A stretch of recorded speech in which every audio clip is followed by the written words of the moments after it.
Hey guys, what's up? Lord Meecher again here, your lord of video games, and welcome to another episode of Persona 4 Arena Ultimax. In the last episode, we started Mitsuru's storyline, and we had our first battle. And in this episode, we are going to continue onwards with the story. All I gotta say before I continue is that I made the right choice. In P3, I chose the best girl. That's all I'm saying. All right. Once the battle ends, the monitor nearby switches on. An irregularity has occurred. Multiple intruders detected. Emergency. Intruders are Persona users. Due to difficulties in elimination, they will be acknowledged as valid targets. Oh boy. He obviously refers to myself and the others. Does he mean that he's going to adjust his tactics for dealing with us due to how much of a threat we are? The way he said that seems like a bad omen. Valid targets. I understand that we're considered to be intruders, but what did he mean by that? It seems we're part of the tournament now, but what was the enemy's original plan? The monitor screen fuzzes again. Once more, it shows the costumed person as he originally appeared.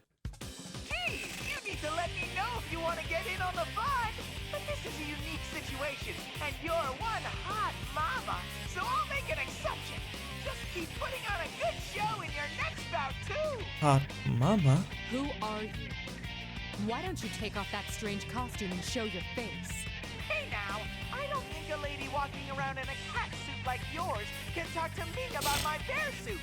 Enough with the questions. Move on. No. Again? Get another person hung up on my outfit? It's unlike me to get the enemy's word under my skin. The monitor switches off with those cheeky words. Is that costume thing the one who stole Labris? If so, then what's the purpose of this bizarre tournament?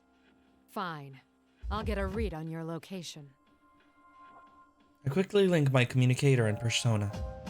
Some personas are more suited to operational support than direct combat. In my case, though, that power is secondary. We normally have a persona user who specializes in that role, but with some specialized equipment, I can get by. I'll focus my consciousness and send it drifting throughout the surrounding area. The enemy must think he's keeping an eye on us, but he'll soon learn enough that he's not the only one with a bird's eye view of the situation. Before the layout of this place becomes clear, an unexpected change occurs around me. The moment I use my power, noise runs through the students that had been spectating. In an instant, they turn into something like silhouettes that barely have human shapes. It seems their true colors have been exposed. Are they not human? What? Were they shadows? If they were, I don't sense any hostility from them. Were they just set dressing that thing in the costume prepared? The cheering crowd would lead one to believe that there is a large number of people inside the TV, but that doesn't seem to be the case, which leaves it a mystery. It may be best to consider it a blessing. In any case, it appears that apart from this girl here, none of those students were real. The girl who had collapsed on the floor is coming around. I release my persona and rush over to help her up. I wasn't fighting to my fullest, so she shouldn't be suffering from any real wounds.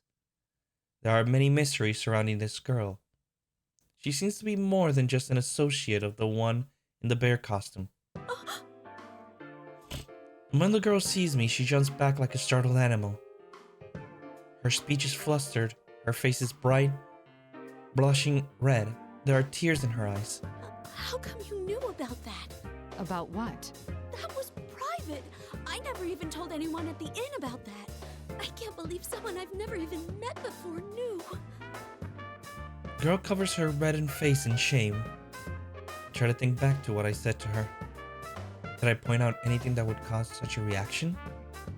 One detail jumps out at me. When the girl's manner of speech shifted before our battle, it wasn't just her personality that abruptly changed. Though we had just met, she talked as if she knew more than she should about my past. That reminds me. That that noise I sensed earlier is gone. Yet the girl before me now no longer bears any of the senseless animosity from before. It seems to have been some kind of interference from the enemy. Come to think of it, that bear was egging us on. The interference must have been to ensure two total strangers would fight. General Teddy, was it? He looked comical enough, but he certainly put an elaborate scheme in motion. No! How could Teddy... She seems to have finally calmed down and continues muttering with a perplexed expression. You know the one in costume, I take it? Oh, I know him very well. He's usually not like this at all. I take the girl's hand and again help her to her feet. I'm Mitsuru Kirijo. I've come here in search of a unique object. Why don't we start over? If you don't mind, I'd like to hear a little about yourself. Yes. Oh, my name's Yukiko Amagi. I'm sorry for losing my composure just now. So, Amagi, why did you come to this world? Where to start? So many strange things happened over the last year. At first glance, she looks like an ordinary student, so why is she here inside the TV? Amagi briefly summarized her recent past to me in an even tone of voice. According to her, this world was prominent in a serial murder case last year. She and her friends awakened to their personas while investigating the case and eventually solved it. This world is formed by people's thoughts, and at the case conclusion, it returned to its original state. None of this contradicts what I learned from Detective Kurosawa. A realm inside a TV, formed by people's thoughts. It sounds absurd, but that would explain the incongruity I sensed when I used my persona. We thought the case had been solved, but lately there's been another strange program on the air. My friends and I couldn't ignore that, so we came back here. Your friends? Are there others here besides yourself? Yes, I was with 3 other people, but we got separated when we entered. The one in costume and the girl who called herself Rosette are friends of ours too, but they're acting so strangely. So this is not the way they generally behave then? I could tell from Amagi's reaction that normally she trusts those two implicitly. Considering what the enemy did to her earlier, could they be under its control as well? Either way, it sheds no light on the theft of Labras. How are they related? Or is this incident only a coincidence? There's one more thing I'm curious about. Have you ever heard the name Labras? Labras? No, I don't think I've ever heard of that before. What is it? It's the thing I'm searching for. What makes it problematic is that I know nothing of its appearance. Honestly, I'm not sure it has anything to do with this disturbance, though I can't write it off completely as irrelevant. Though it appears that there is no connection, whoever went so far as to hijack a plane to steal Labras brought her all the way here. No matter how I look at it, that means something. Anyway, thank you for your cooperation. I understand the situation better now. We should stay together going forward. Oh, TV again. Oh, think again, ladies! General Teddy suddenly appears on the screen to interrupt our conversation. Only the winner of each bout can go on. Rule number 1 in the Grand Prix. How exactly can that rule be enforced? As if to answer my unspoken question, Amagi makes an odd gesture. There's nothing here, but I can feel something. A wall, maybe? Wait, but Mitsuru-san could... Amagi looks at me expectantly. I take a tentative step and walk through the place where she claims there is a wall. Like I said, you're stuck there until the tournament's over. Only winners get to go. Come on, miss. You won. So it's time to barrel forward to the next stage. Must leave the girl alone in this strange world, and though I'm uneasy about doing so, Amagi seems to read my thoughts and smiles. Thank you, but I'll be alright. I fought shadows for an entire year too. I can protect myself. I see. In that case, I'll press on and do my best to rescue your friends. If you see them, please tell them I'm all right and they shouldn't worry about me. You be careful too, Mitsuru-san. Amagi smiles resolutely. She's a very strong girl. All right, I'll pass that along. I nod, acknowledging her wishes, and turn my back to walk away. Not only do they tamper with our minds, they prevent us from leaving until the tournament is settled. It may not necessarily ruin friendships, but there's no way forward than to fight one another. What a loathsome trick. It seems the mastermind is intent on us fighting each other. I grip my teeth in anger. Amagi's clear eyes remain in my heart. This operation is no longer just to retrieve Lapras. I make a silent vow as I go. Everyone who has been dragged into this must be rescued. Right. Let's go. Another dead end. As I step into the school, I realize that these invisible walls are everywhere, blocking off routes that seem open to the naked eye. Why is the thief who stole Lapras gathering Persona users in this world? Not having a clear idea of their motivations is compounding my anxiety. I guess Akihiko may have been dragged into this Grand Prix as well. If so, we need to compare notes.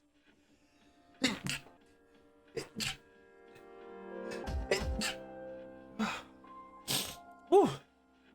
I apologize for that. It's early morning allergies for me.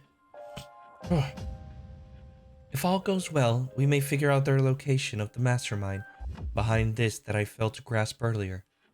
After quickly confirming that there are no shadows nearby, I link my communicator with my persona. I focus my consciousness and send it drifting throughout the surrounding area. Hurts. So lonely. What was that? The presence is faint, and I can't tell where it is, yet I can definitely hear a voice. It seems I could sense it because of my secondary support capabilities, but when I focus harder, it doesn't seem that they're trying to communicate with me. It's more like the words and the intense emotions behind them are seeping out of the room itself, perhaps even from all around me. Eventually the voice becomes clearer. I'm scared. I'm alone. It hurts. Why? Why won't anyone listen? I don't recognize the voice. Perhaps one of Amagi's friends. I didn't ask to be born a machine. How come no one understands? What's the difference between normal people's hearts and mine? A machine? Is that Lapras? Possibly. I stand up and try calling to her, Lapras! Are you nearby? Answer me! but there is no answer. It seems that it's not because the word's owner is nearby that I can hear her. It is subtly different from hearing voices with one's own ears, it's true. I focus my senses once again, but I still can't tell exactly where it's coming from. Not yet having a thorough command of the layout here makes it harder to pinpoint. Eventually the voice fades, only silence remains. Going by what she said, that had to have been Lapras. Sounds as if her heart has developed further than we thought. Even Aegis, the latest model, required a lot of time and experience to develop the heart she has. So then, why does Lapras, who's been sealed from her development up until now, have such an advanced heart? I didn't ask to be born a machine. It pains me to hear that. The anti-shadow suppression weapons of Aegis and Lapras were created as insurance for dangerous shadow experimentations in case the subject should go berserk.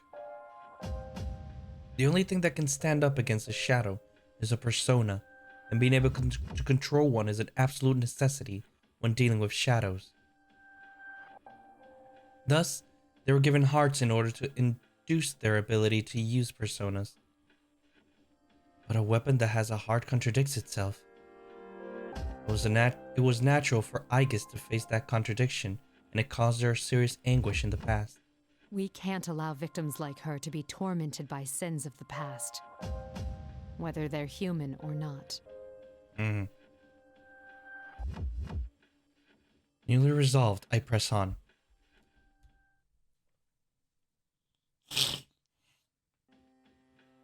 I continue through the school, still unable to contact Aegis or Akihiko. Oh, here we go. This fight location. The invisible wall seemed to be leading me towards the gym. Compared to the one back at Gekkokan High, this one is rather modest, but the chairs stacked to an unusual heights and the monitors everywhere give it an eerie air. Ah, the monitor is switching on again. But this time, it's not showing General Teddy. How strange. This appears to be a commercial for a fighting event. What in the... A succession of young men and women are introduced as participants. One of them I recognize as Amagi. They're wearing the same uniforms as Amagi. I assume these are the friends she spoke of. All of them are introduced with horrible epithets, but the Amagi I met in person was a completely different, sophisticated girl. I suppose the enemy made up all these taglines. Just as Amagi introduction ends, the video suddenly turns off and General Teddy's face appears on screen. I had to completely rejigger the bracket to accommodate 3 new contestants. Jeez. 3 new contestants. Myself, Akihiko, and Aigis? On the other paw, a tournament's more exciting with more people in it. But getting back on track, allow me to introduce your next opponent. When I enter, someone who had already been there turns around. His face. It was on the video a moment ago. Huh? There's people besides us here? You're... Holy crap, she's smoking hot. The thing she's wearing doesn't hurt either. You were in that video just now. What was it they called you? Captain Ressentiment? How come you remember that stupid title and not my real name? Figures I need a knockout like this, she already knows about that. God, I wish I was dead! Apparently the epithets from the video hit a sore point with the people featured. The nickname left more of an impression than his real name, so just slipped out. At that moment, General Teddy appears again on one of the larger monitors inside the gym. How do you like your opponent? Why are you making us fight? What benefit do you derive from this nonsense? So many questions. I just want you all to suffer. Isn't that exciting? Isn't that fun? That's what this is about? No. If Labris is involved, there's more to it, isn't there? Enough jibber jabber. Hurry and start the fight. Look at your opponent. Ready, see? Here we go. As General Teddy smirks, a wave of discomfort washes over me. It's the same as the time of Amagi. As I glare at the monitor, thinking the more interference is at work here, I hear unexpected bitter words. Yeah, Teddy's right. I mean, you're the one who barged in here. Man, who'd come to such a dangerous place without hesitating? You really are an ice queen. I bet you don't have many friends, huh? It's happening again. The moment that noise kicks in, not only does my opponent's personality change, he begins speaking of things they shouldn't know about. It's exactly what would happen with Amagi. You talk as if you know me. Stop acting so calm and changing the subject. You seem like you don't know much about this world. So how do you plan to get out? Don't tell me you rushed in here with no escape plan. Oh man, seriously? You're nuts. People like you who obsess over responsibility and put all the burden on yourselves, you annoy the hell out of me. It doesn't matter how others perceive me. Yeah, that's what I'm talking about. Isn't that because you don't trust anyone? We clearly can't have a normal conversation with the enemy's interference, but even knowing that, I catch myself trying to argue the point. The heavy responsibility I suffer is mine alone. If I share with someone, it means that suffering will also be shared. That is why I try to be self-sufficient. The more I care about someone, the less I'm willing to rely on them. But that's no better than not believing in them. I've been caught in that trap before. Maybe I still haven't truly escaped it. But how could he guess at my private distrust, one that I've barely confided to others before? How supposedly an unexpected intruder is going on. What are you mumbling about? Well, let me ease your mind. I'll end everything for you. Let's do this, Jiraiya! Go, Yosuke-senpai! Beat up that shady lady! Let the fight begin! I can see there'll be no talking sense with him like this. There's nothing for it then. Artemisia! Here we go. All right. Nope, no bookmarks.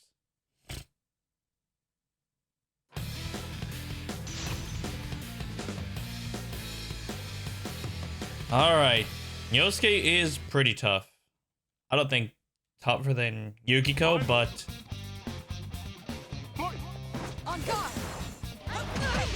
oh. Okay. Calm it down.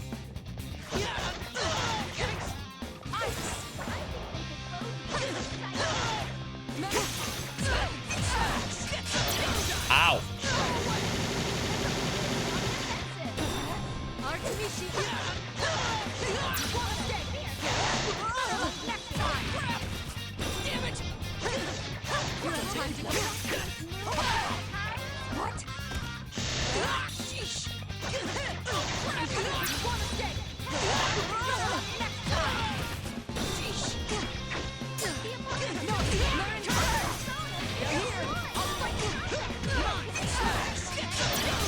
Ouch. There we go. Oh my god. I'm like, not harder than Yukiko as he expects to hand me my ass on a silver platter. Aw, you're so useless, Yosuke-senpai. Unfortunately, the party crasher wins. The girl on the PA system is rather casual with her insults.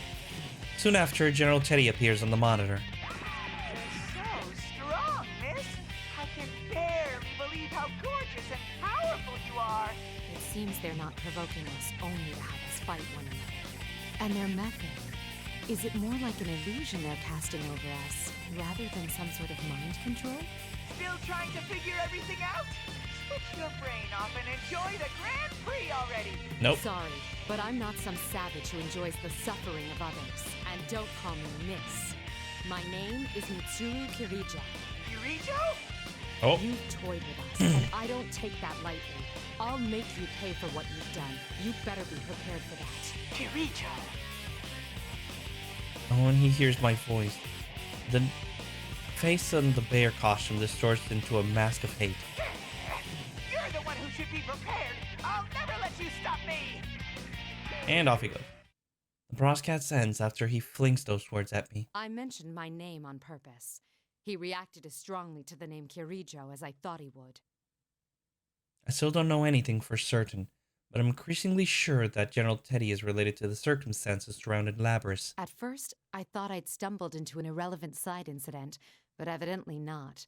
We were meant to come here. Just then, the young man behind me slowly gets to his feet. Ow!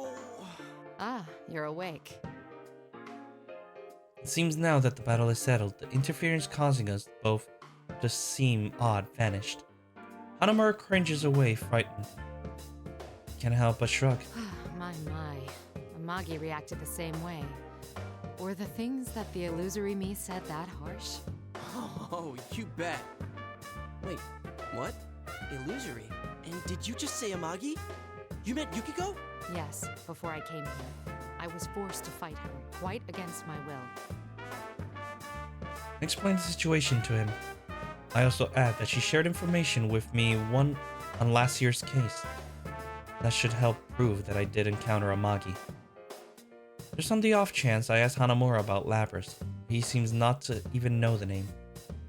Once we're finished speaking, he stands up and places his hand in there as if touching something. Only the winner can move on, huh? I'm the only one who can feel this invisible wall thing, so I guess it's true. I'm glad you understand. I was worried you'd doubt me since I'm a complete stranger. Well, you didn't seem like someone who'd try and trick me. I mean, what's the point? I've lost now, so I can't go anywhere. Indeed. You're very pragmatic. The young man waves away my compliment. Nah, after what I went through last year, I just got used to coming smack up against insane stuff in this world. And Yukiko, my friend you met, she believed in you. So I don't mind trusting you too. I see. I can't help myself from smiling. The bond seems to be real. I do somewhat envy the way they trust each other without a doubt. That could have never happened unless they had overcome the same trials together. I'd like your opinion on something. What do you think is the objective of this tournament? That General Teddy said it was all in fun, but I doubt it's anything so simple. I've been wondering the same thing, but I don't know. But you know, it might not just be Teddy behind it. I met this weird girl earlier. A Oh? weird girl. She was about my age, and she said she was the student council president. It was like she had no idea that she was inside the TV world. That doesn't seem very likely, does it? No, I doubt one could be unaware of such things. It's possible that she didn't come here of her own will. This may be a school now, but it doesn't always look like this. When normal people who don't have personas come in here, the world changes to reflect what they're thinking of. It happened every time a victim was dumped into a TV last year. Maybe this time she's the victim. Even if she means well, she still could have a lot to do with the tournament. Girl, huh? Judging from the state of affairs, I'm beginning to think that girl in question is Lapras. Since Hanamura doesn't know the details of my mission, it wouldn't occur to him that what I'm searching for is a humanoid weapon with a heart. What did this girl look like? Did anything about her stand out? Huh? No, not really. She wore the same uniform as the rest of us. A uniform? Considering how Aigis looks, it's possible that Lapras' appearance is quite close to a human. But what does it mean that she's completely able to pass as a human? Even Aigis has to wear clothes that cover her entire body in order for her to walk around town. Yet Lapras even wears the same uniform as them? Chalk it up to another unsolved mystery, I suppose. But after talking with Hanamura, it does feel like I'm starting to understand the bigger picture here. I see. Thank you. I'm getting a clearer picture of what's going on. I'm sorry, but I can't stay and chat. I should be leaving now. Oh, wait a sec.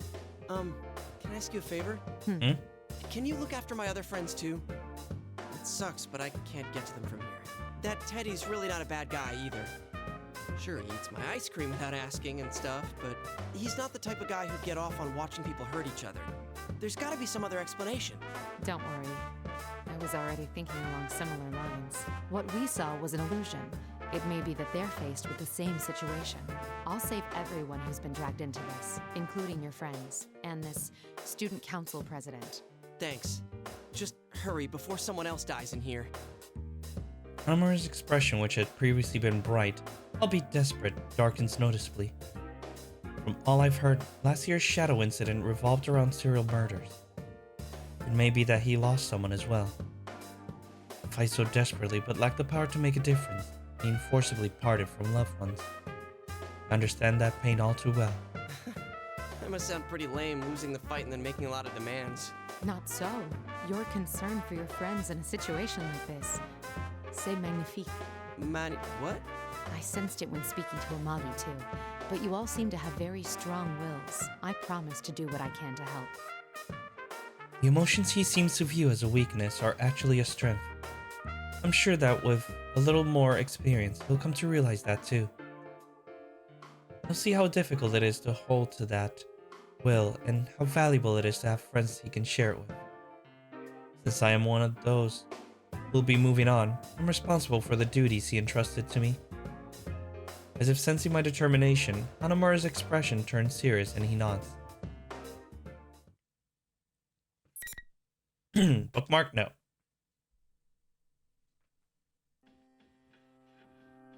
After parting with Hanamura, I once again proceed through the school. The invisible walls continue to bar my path. Undoubtedly, the enemy is leading me exactly where he wants me. Is there no end to this? The rules of the P1 Grand Prix are powerfully enforced. I tried to see if I could destroy one of these walls, but it doesn't seem as though I can. Maybe if I use all my strength. But even if I do, I'll be locked into a fight if I happen to run into anyone.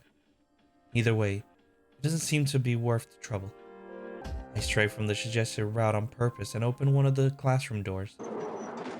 I sense no enemies. It doesn't look likely that I'll run into my next opponent here either. I should be safe. Once again, I link my communicator with my persona. This time, unlike before, my senses cleanly and smoothly spread outward.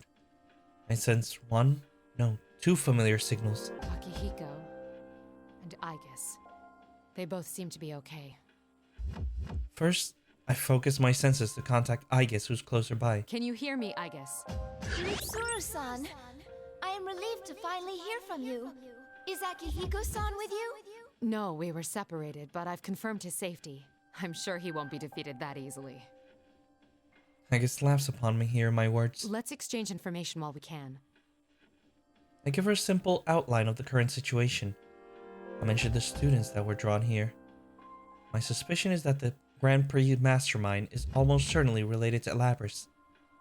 And what I've heard of a girl whom I'm assuming to be Lapras. I saw that girl a moment ago, though I lost sight of her when the invisible walls blocked my path.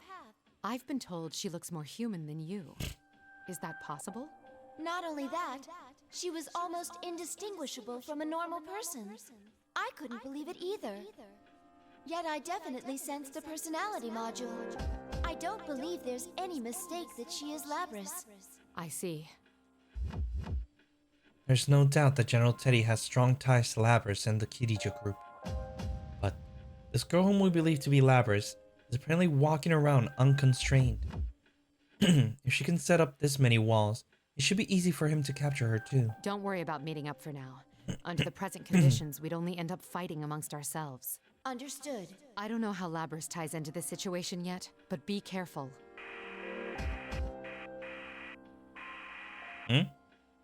Hello? I lost her. Oh, okay. Aige's voice trails off as my connection to her dies out again. Wonder if the enemy noticed our conversation and took preventative measures. Though the voice I'm hearing now definitely isn't General Teddy's. Ain't there some other way? If there was, then... That's the same voice from before. Lapras, is that you? It's happening again. The voice reaches me through my persona ability, but I have the strangest sensation about it. I get the impression that the voice seeping out of this place itself. Why are you laughing? What about this is funny? Who is she addressing? I don't want to fight him anymore! That reminds me. Hanamura said that the environments here are formed by the thoughts of those who enter this world. Could these be Labras's innermost thoughts? Is that why everything about this place radiates her feelings? What do you think we are? Nope. For a moment, I experienced not just the voice, but a powerful wave of emotions. They bombard me through my persona senses. Strong sadness, confusion, despair. I can't help but fall to my knees, though nothing is assaulting me directly. How can I describe this weight? One possible explanation crosses my mind. She's not addressing anyone. These are her memories. I see. So that's what's going on. I think back to what General Teddy said, that making people suffer is fun. I dismissed it as barbaric desire not worth thinking about it too deeply. But in truth, what kind of horrors would someone have to go through to emerge with such a stunted perspective? I'm finally beginning to see the relationship between this tournament and Lapras. In any case, I'm gonna proceed on to learn anything. I redouble my resolve and begin walking again.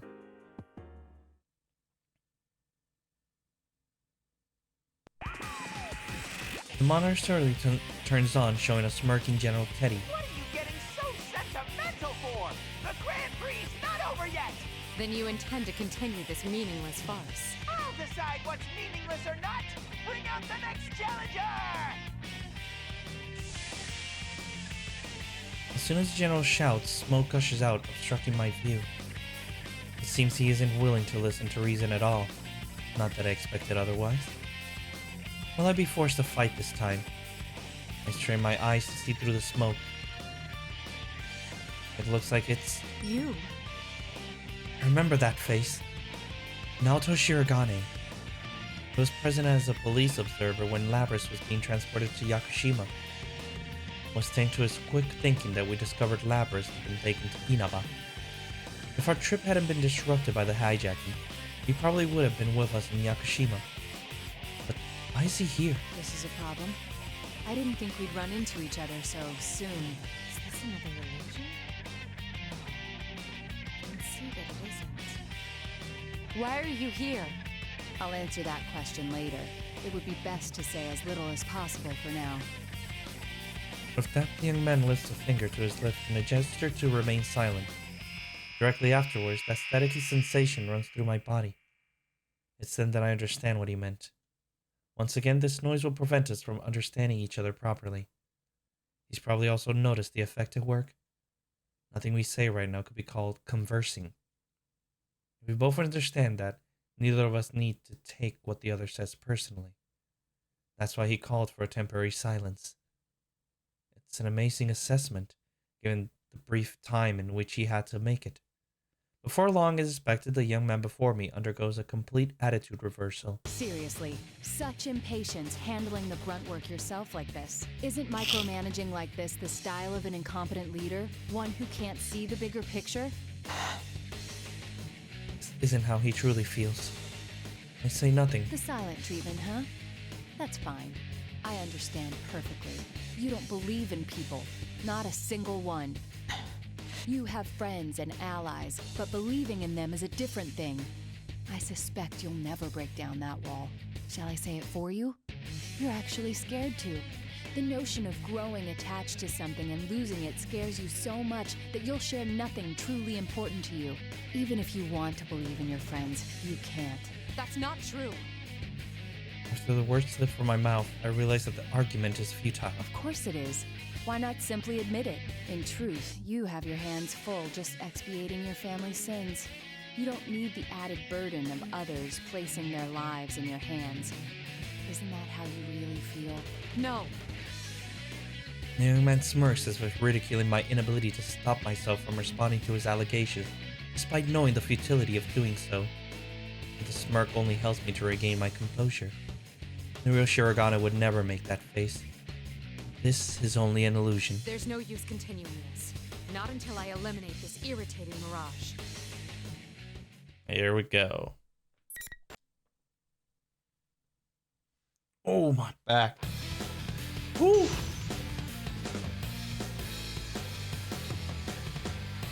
Feels good to crack your back. Oh, when you have that like tightness in your back. Feels so good. You're slow! You're slow!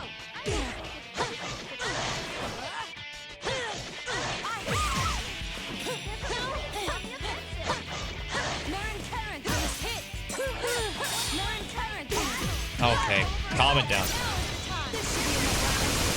Ow. Sorry, but I see you.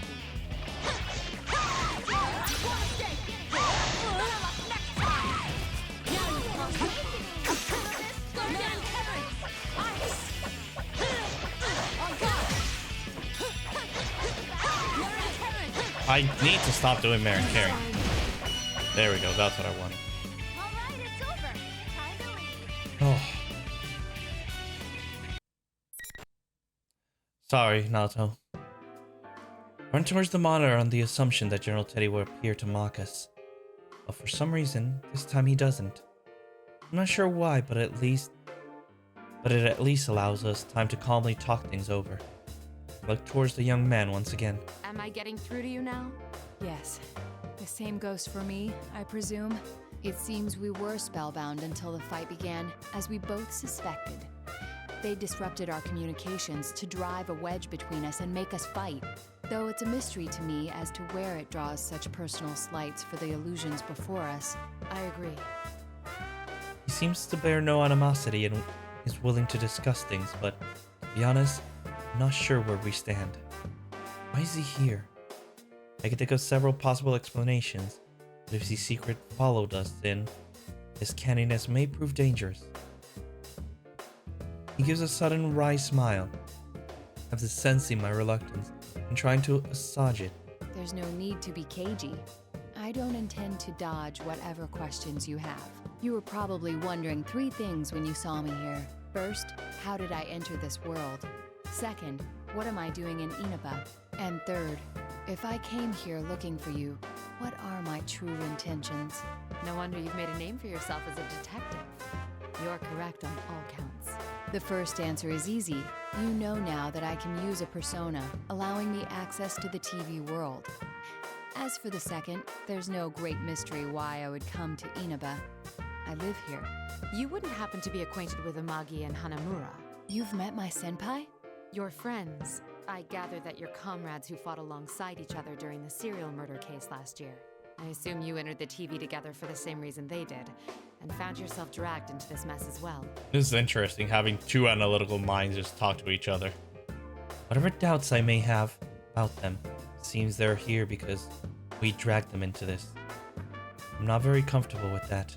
So, I must apologize to you.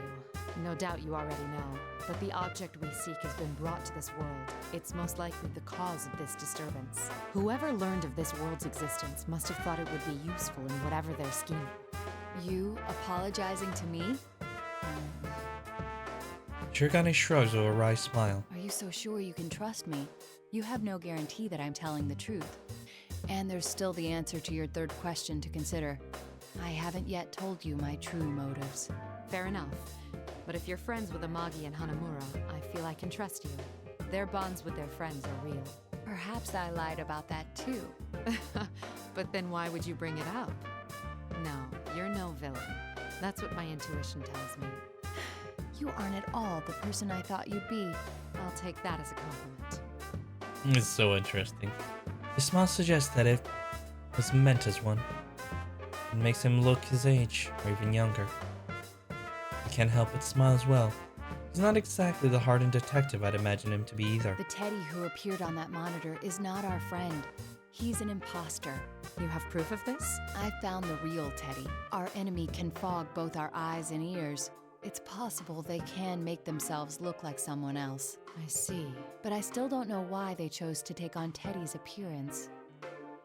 On hearing this, I sigh and close my eyes. It might be to make you all suffer. If they led you to believe your friend betrayed you, it would make this all the more painful. There's some truth to that, but it seems too simple a motive to warrant this elaborate of a disturbance. He's wrong. If the motive is somehow connected to Labrys' memories, what had been incomprehensible becomes completely understandable. My conclusion must have shown throughout my face, and Shirogane trails off in an understanding. At that moment, something like a touch. At that moment came something like a touch. It's a sensation I hadn't felt since entering this role, but I know this feeling. It's the effect of being brushed by a persona's informational support powers. This feeling. Rise-san! Rise-san, can you hear me? So you ended up here too? That voice that echoes is such like the voice I heard over the PA system, but seems quite different. The announcements must have been part of the culprit's tricks. This Rise's voice immediately turns quavery. I'm so glad. Ever since this weird fake Teddy kidnapped me, I've been all alone. The others are fighting each other too. It's all right. Just calm down and tell me where you are. I think it's the announcement room. It's kind of off though. There are these invisible walls around and I can't get out. The fake Teddy was watching me until a moment ago, so I couldn't use my persona. She seems to have been under the General's close watch, limiting her chances to use her persona until now. As soon as the General stepped out for a moment, she seized the opportunity to contact Shirogane. You're in the announcement room now, yes? I'm headed straight there, so stay put. Huh? Who's that? Why can I hear your voice but not sense you? She sounds extremely confused. I temporarily forgotten that my equipment prevents me from being detected by persona abilities to an extent. I prepared it after facing an enemy with similar powers once before. It works by making my presence difficult to detect, unless they know me well and recognize my signature. Shirogane senses her confusion as well and introduces me to her. His introduction is accurate yet concise. I can see he's a first-rate detective. Mitsuru Kirijo. Wait, Kirijo? Are you that Kirijo? Yes, that's correct. The CEO? Not quite. I am the founding family's... You hired me for a commercial before. Oh, crud. Thank you very much for your patronage. Oh my god, we got fangirling. A commercial? Oh, yes. I'm Rise Kuchikawa. I'm a classmate of the others you met, but I'm also kind of a starlet, and, it's hard to explain. Rise-san, that can wait. There's no knowing when our adversary will return. Oh, all right. Oh, that's so cute. Kuchikawa said that she was captured, but why would they treat her differently? I suspect it was to block communication. If we could speak freely as we just did, their whole scheme would collapse. Ah, so that's why Teddy and Rise-san were the hosts. What do you mean? The real Teddy has a similar power. That's why those two were taken separately. Not only that, but by acting as the two who had disappeared, the enemy thought it could portray them as traitors. Though it appears that Teddy managed to escape on his own somehow. How come I'm the only one fake Teddy is watching over personally? Sheesh. You have the most powerful investigative persona. They must have had to take greater pains with you. I think we're keeping this going too long. We've exchanged what we know already, so I'm gonna shut down the comms link. Be careful, you guys. Right. I face Shirogane once again. We are responsible for this case. Rescuing the ones who've been dragged into it is part of our mission. Besides, she's another of your friends, isn't she? All the more reason for me to go save her. He makes a small gesture as to searching for the right words. After taking some time to make up his mind, he looks me in the eyes once more. You're quite prepared for this. It would be unfair of me not to tell you everything. Please hear me out. The reason I came here was to... You're a real straight arrow. I cut him off intentionally. You're very proud to be a detective, no? I can see it in your eyes. You would never sell out your beloved justice. If you've done nothing to be ashamed of, that makes us even. I haven't been entirely forthright with you either. Kirijo-san. It seems I still have much to learn. Despite what I said, I can make an educated guess as to his motives. He's a persona user. That means the police selected their observer as someone with the potential. If his only task was to watch over the transfer, then there'd be no need to send a persona user. Leading me to believe that he's been asked to secretly spy on me or my organization. But we have nothing to hide anymore. There are many things that shouldn't be made public, but I'm sure his judgment is sound. Well then, I will once again entrust my friend's safety and the resolution of this case to you, in honor of the bond we are forming, Mitsuru Kirijo. I promise that I will not let you down. I smile back at him and move on without looking back. I know that there is someone up ahead whom I owe recompense. There is no hesitation in my steps. Off we go.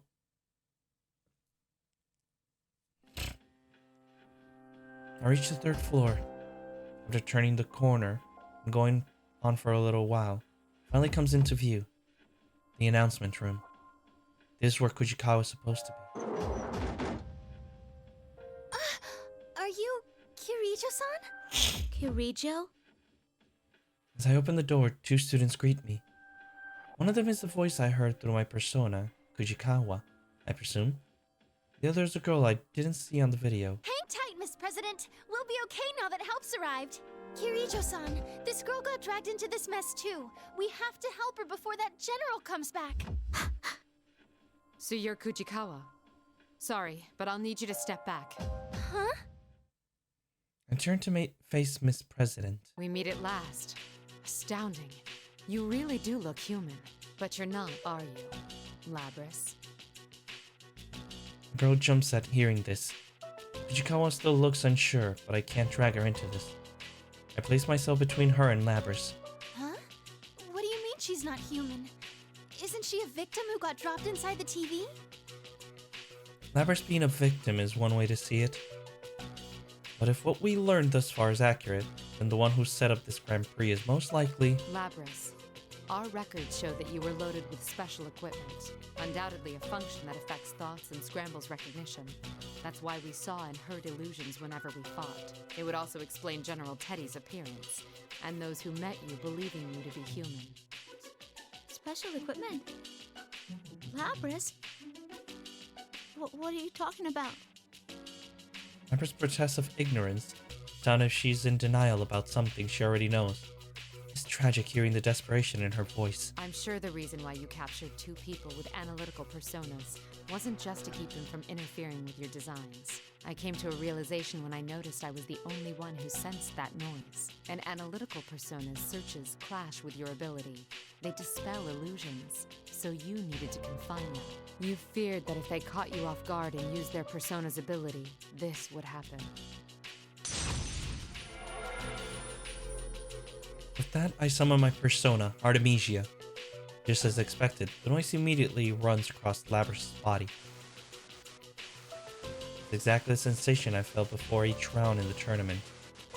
Artemisia cancels out force scrambling our senses, and the illusion begins to wear off. Seeing if I can notice anything else new. No, not by the looks of it. Little by little, the facade fades away, and her true appearance emerges. No! What's going on? This can't be. What was your motive, Labrys? Was it revenge in the end? I can understand why you'd hold a grudge. I caught glimpses of it on my way here. But your hatred should be centered on the Kitajoh group. Why drag innocent students into your vendetta? Kitajoh group? No. I don't want to remember. Never again. Miss President, Kitajoh-san. She seems to be in a lot of pain. I don't know exactly what's going on here, but you can't push her any further. That moment, Labrys grabs the equipment on her back that I had mistaken for wings. It suddenly separates and transforms into a giant battle axe that's larger than she is. Miss President? Get back! Hurry!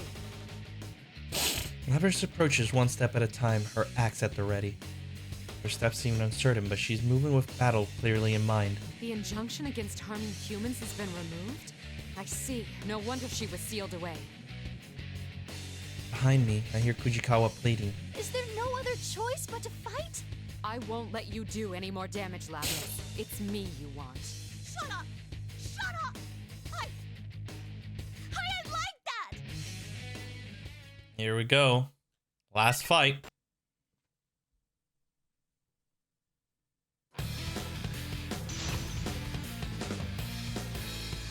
(1991). So that means Mitsuru is 1 year younger than me. She would be 32 right now. She does.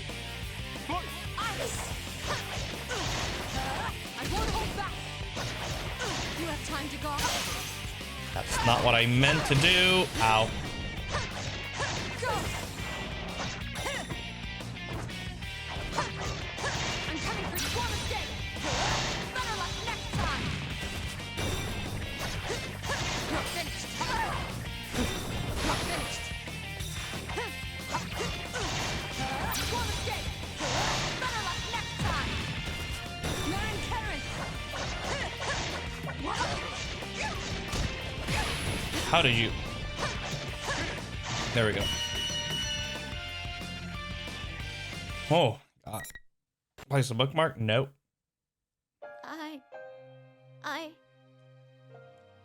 Labrys remains still. I can steal her muttered denials. She didn't use a persona, but it's possible that her mental instability prevented her from doing so. It might have been a blessing in disguise. I don't intend to turn a blind eye to the sins committed against you. That is why I must bring you back. Labrys is the mastermind, not only of this tournament, but maybe of the entire incident. What if Labrys wasn't stolen, but instead escaped? Considering her powers, is it possible that she deluded the ordinary human hijackers? There's no knowing when Labrys regained her consciousness inside her cage. What if she had an awakening on opening it? What if she was already conscious inside there? She had been sealed for roughly 13 years. More than enough time to formulate a plan. If that was indeed the case, it'd make more sense for this to be a plan devised by Labrys, rather than an unknown party suddenly stealing her away. I can't imagine how much resentment such a small, artificial body could hold. A tragic mastermind, huh? Huh? Mastermind? You got it wrong, Kitajoh-san. That girl's not... Kujikawa calls out from behind me. But just as she does, I feel an imminent threat rushing toward my back. What? I turn around in surprise. It can't be. Looks like you've saved me some time while I was out running errands. You're... General Teddy gives an evil smirk. An extremely powerful version of the noise, far worse than before, is everywhere around us. Kujikawa squats down while covering both her ears. It's all I can do to keep me falling from my knees. What's going on? This is Labrys' interference pattern. That's right. As thanks for cornering the real one, I'll show you something. Oh, here we go again.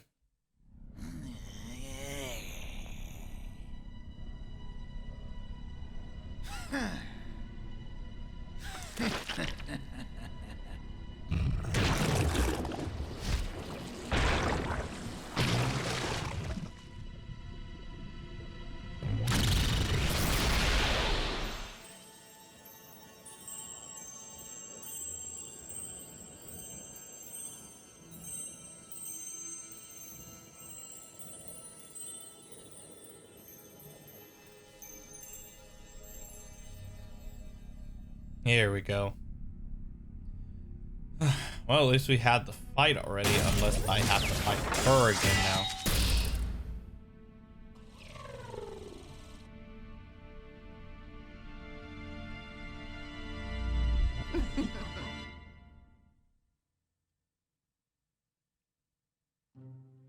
The noise lifts once, the mimicry is dispelled. But what it reveals is something I hadn't expected. Another Labrys? Oh my god. And that's where it ends. To be continued.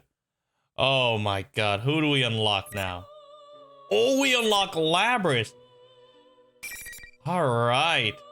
But with that, I'm going to end this episode here.